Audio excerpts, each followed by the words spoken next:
कैसा प्रेम करना चाहिए। आज मेरे भगवत प्रेमियों, भरत राम जी को मनाने जा रहे हैं। इधर भगवान ने गोहराज निषाद जी को वापस भेजा है और इधर भरत लाल मिलने जा रहे हैं। तीनों माताएं साथ में जा रही हैं, अयोध्या वासी जा रहे हैं। जब चलने लगे तो गोहराज निषाद ने देखा कि भरत जा रहे हैं, तो उन्हें लगा कि भरत कहीं राम से युद्ध करने तो नहीं जा रहे हैं। तो गोहराज निषाद सेना को सजाकर और भरत से युद्ध करने के लिए चले। एक बुजुर्ग व्यक्ति ने आकर रोका कि हो सकता है भरत प्रभु से मिलने जा रहे हो। तब निषाद राज ने थाली में 3 चीजें रखी, मछली, तलवार, पुष्प, और आगे बढ़े। भरत लाल ने जान लिया ये राम मित्र है। आगे बढ़कर भरत लाल ने उस थाली में से पुष्प को उठाया।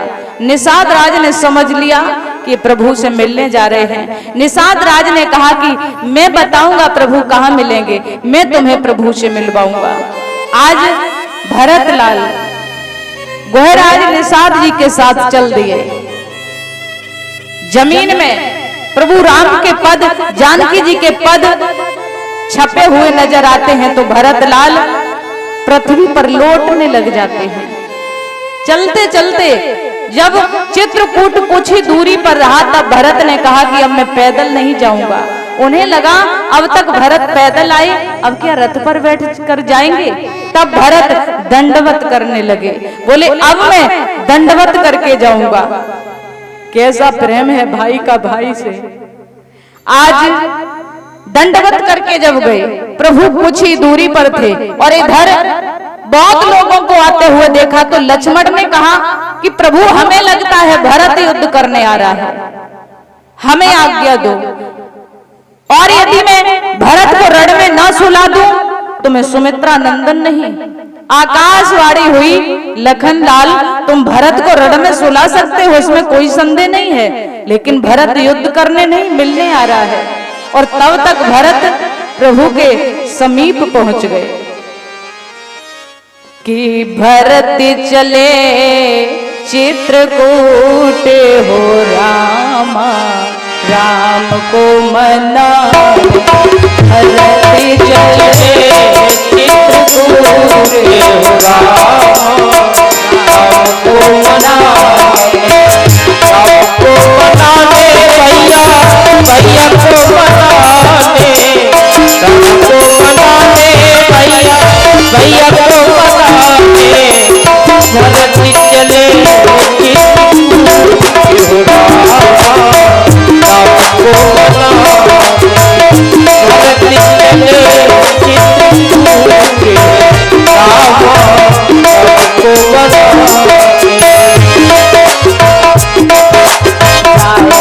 भैया के चरण छुए, जाए भैया के चरण छुए, जाए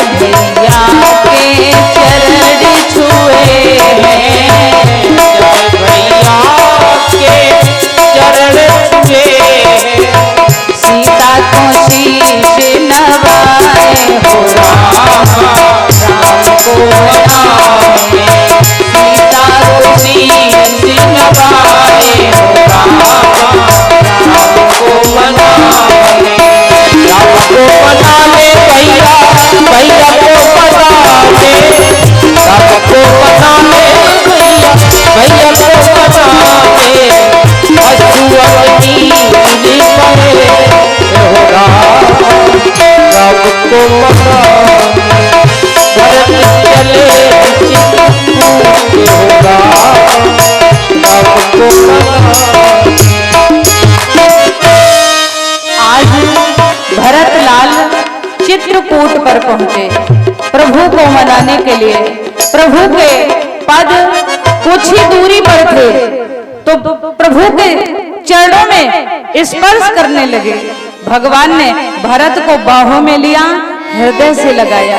भरत कहते हैं कि प्रभु मैं इस लायक नहीं हूं। आज भगवान ने कहा कि भरत तुम्हारे जैसा भाई होना मुश्किल है।